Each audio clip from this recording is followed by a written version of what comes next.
Welcome to our tour of downtown Lansing, Michigan, where we'll take you on a captivating journey through the heart of the state's capital city. Before starting our journey, make sure to click on that link in the description to see our latest Wandering Walks of Wonder tour guidebooks.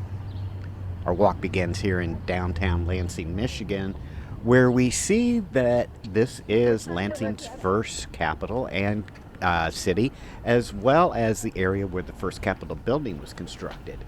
In early 1847, 3 commissioners were appointed to select a site for the Capitol in Lansing. Building materials were shipped by boat on the Grand River all the way from Detroit to Jackson, and then by wagons on cut trails through the woods to Lansing. Gradually, the Capitol rose in and around this area. It was described as a church-like little structure of wood and painted white. That's before the second and third capitals, which were much larger, were built. This first capitol was completed in late 1847, and it was used until the present capitol was completed in 1879. Lansing was founded in 1847 after the Michigan legislators selected the site as the new capital of the state. The city was originally named Michigan, but was renamed Lansing in 1848. I guess Michigan sounds better than Michigan. Lansing's early growth was driven by its location on the Grand River and its proximity to the Great Lakes. The city became a major center for transportation, manufacturing, and agriculture. In the late 19th century, Lansing became a major center for the automobile industry. The Olds Motor Vehicle Company was founded in Lansing in 1897, and the REO Motor Company was founded in 1905. These two companies helped to make Lansing one of the most important automobile manufacturing centers in the world.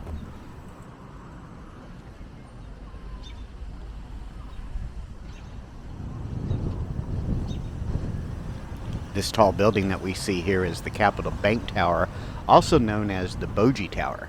It's a 23-story Art Deco skyscraper that's located here in the downtown area.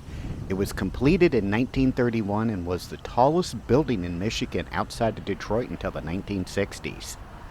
The tower was the brainchild of automotive pioneer and philanthropist R.E. Olds. Olds was the founder of the Olds Motor Company, which was one of the largest automobile manufacturers in the world in the early 1900s.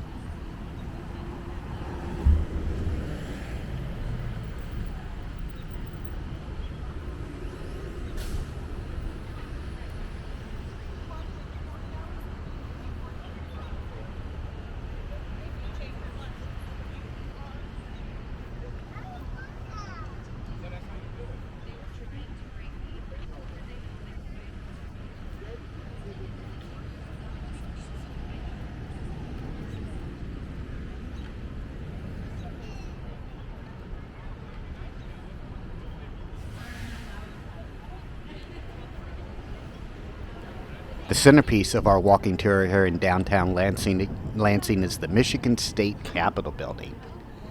This building has stood as the center of government since 1879 and is Michigan's third Capitol building. In 1837, when statehood was attained, the old Michigan Territorial Courthouse in Detroit became the first Capitol. 12 years later, the legislature voted to move Michigan's seat of government to Lansing, where a new Capitol was erected. That frame-foot building was soon found to be inadequate, and in 1871, Governor Harry P. Baldwin recommended the construction of a new Capitol, and the legislature concurred. It replaced that old frame building that was erected nearby in 1847, and construction began on this building in 1872. It was dedicated on January 1st, 1879, at a meeting addressed by 6 of Michigan's governors. This was an ultimatum, do it or else. Henry IV clearly didn't realize who they were dealing with because I will never back down. Of course I was scared. I'm scared today. But I couldn't let fear control me. Instead, I turned fear into fuel to continue pushing forward and exposing the truth. I was fired very quickly after this. It was still worth it. There's no doubt about it, this was one of the most difficult and traumatic experiences I'd ever faced in my life. I, like thousands of others, went from hero to zero and was discarded like trash. To be very clear, we lost way lost our careers, our community, our identities, our doctors, our friends, some family. We lost so many relationships. We lost faith in the system we once worked so hard for. We lost hope. Lansing City Hall was constructed in 1958. This building is a great example of the international style, and it's really a key historic and architectural landmark in the downtown area. The current City Hall replaced a former Richardson Romantic City Hall, which was a towered masonry building that was magnificent and had elaborate detail, but during important public building construction in the 1950s, that building was torn down and the new Lansing City Hall building was constructed. You need to stay true to yourself, your core beliefs, and your values. You must not be afraid to stand for what is right, even if you're standing alone. Because you know, if you don't fit in, you're probably doing something right. You'll learn that courage is contagious and that the truth spreads like wildfire. People will join you and allies for words that you never were even aware of. People will see your bravery and they will make light in this place.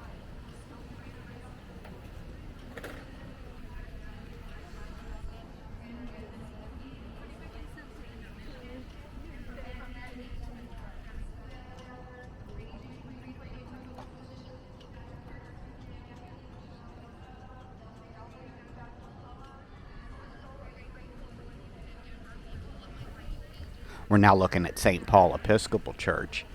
In 1848, soon after the Michigan legislature relocated to the state capital to Lansing Township, an Episcopal society met in the new capital. The society, which became a parish in 1856, erected its first church at the corner here of North Washington and Iona Street in 1859. A second, much larger church opened at the present location in October of 1873, 3 weeks after the cornerstone of the present Capitol building had just been laid. This neo-Gothic inspired church was constructed in 1914. It's actually an entire church complex, which includes a 1942 chapel, a 1952 parish house, and a 1967 education annex.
We're walking past St. Mary Cathedral, located here in the downtown area.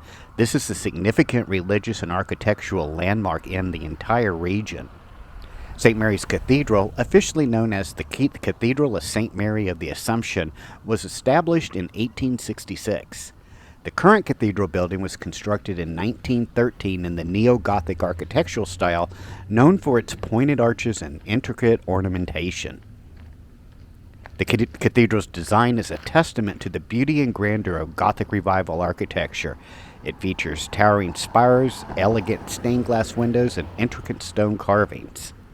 St. Mary serves as the mother church of the Roman Catholic Diocese of Lansing.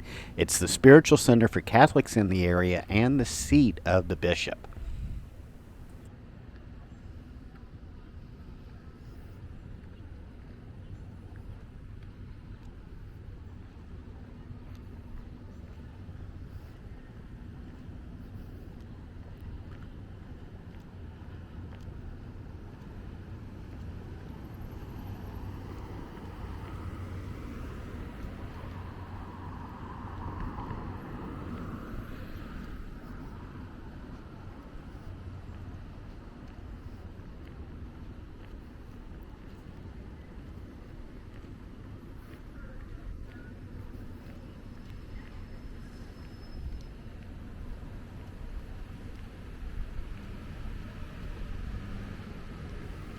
This beautiful stone church is Central Methodist Church, or also Christ Community Church that it's known as today. The building was constructed in 1924 as the Central Methodist Church. It's considered to be one of the best examples of Gothic Revival architecture in the entire state of Michigan. The church is built of limestone and features a number of impressive architectural elements, which includes that soaring bell tower, stained glass windows, and a vaulted ceiling. The church features a number of ornate altars and chapels, as well as a beautiful pipe organ inside. Central Methodist Church was a thriving community for many years, but it began to decline in the late 19th century.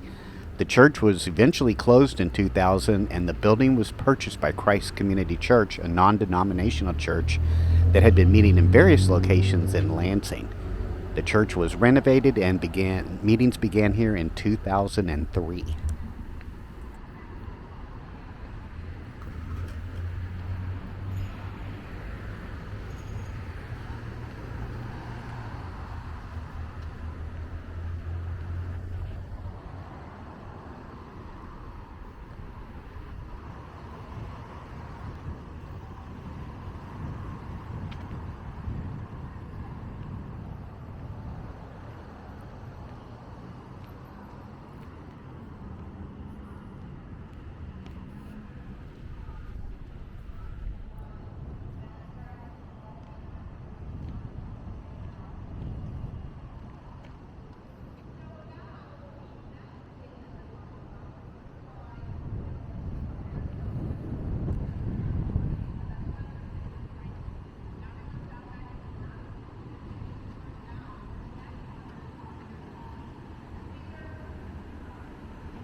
Across the street from Christ Community Church is the Christmas building, a Christman building, which is also the former Mutual building. The Mutual building was constructed in 1928 and is a great example of an Art Deco style building here in downtown Lansing. It once housed the Michigan Millers Mutual Fire Insurance Company, a Lansing-based firm that was established in 1881 to provide fire insurance for mills.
Across the street from us is the historic Kozatek's department store, clothing store.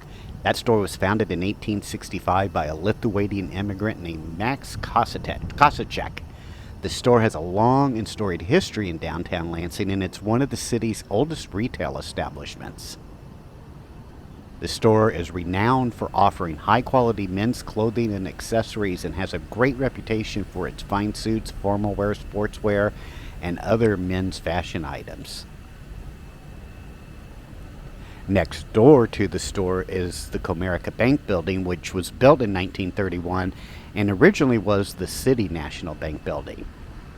This building is made of limestone and features a large number of Art Deco design elements such as those geographic ornamentation, stylized pilasters, and that very steep roof that we see.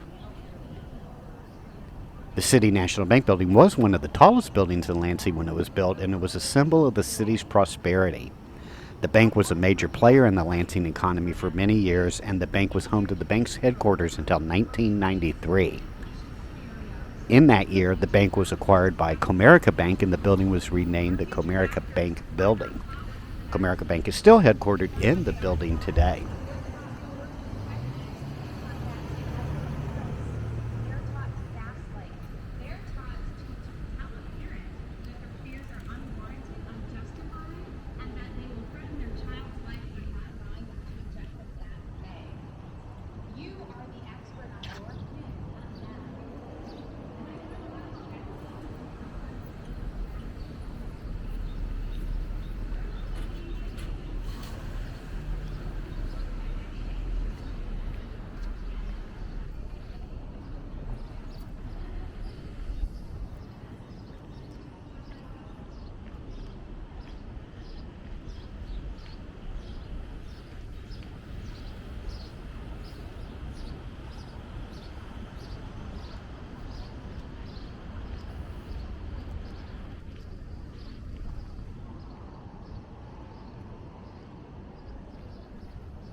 On April 21st, 1921, this building opened as the Strand Theater and Arcade. The 2,000-seat theater boasted one of the largest vaudeville stages in the state and a screen for viewing motion pictures, which were new at the time. The building was the pride of theater mogul Robert J. Butterfield and one of 300 theaters created by Chicago architect John Eberson, who designed the interior in a French theme with a blue sky and filmy clouds painted on the ceiling. The arcade's office suites included a bowling alley, ballroom, 14 stores, including the Cinderella Tea Shop and the Palace of Sweet Candy Shop.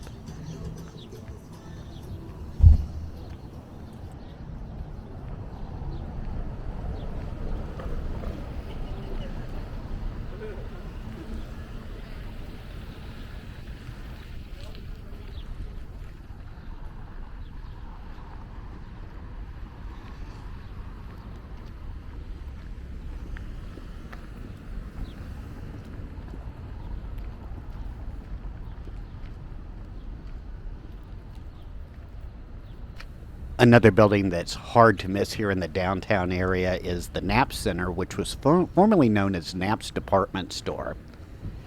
Knapp's was founded in 1865 by Frank S. Knapp, and the business quickly became a retail institution in downtown Lansing.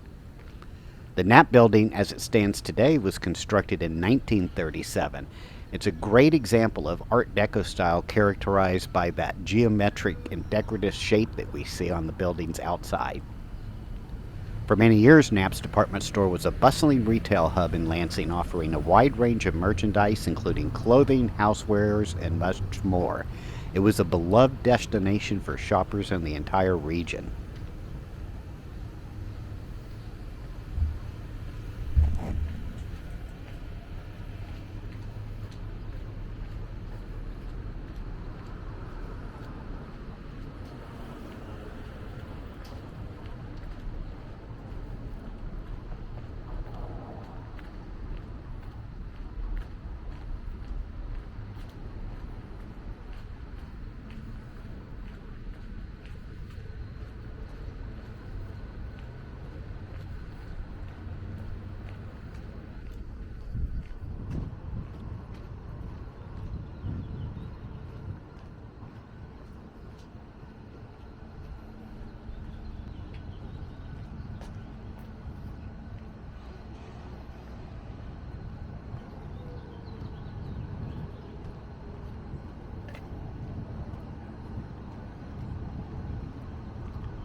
We're now walking past the Masonic Temple building. This building was constructed in 1924 by the Grand Lodge of Free and Accepted Masons of Michigan. The building is built of limestone and features a number of neoclassical architectural elements, such as these columns that we see. There are also a number of Masonic symbols, such as a square and compass on the facade of the building. The Masonic Temple building was used by the Masons for many years, and it was a popular place for Masonic meetings and events. The building also housed a number of Masonic organizations, including the Grand Lodge of Free and Accepted Masons of Michigan, the Lansing Masonic Lodge number 33, and the Knights Templar.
I hope you've enjoyed this Wandering Walks of Wonder tour here in downtown Lansing, Michigan. Make sure to hit that like and subscribe button, and we'll see you on our next Wandering Walks of Wonder adventure. Take care now. Bye-bye.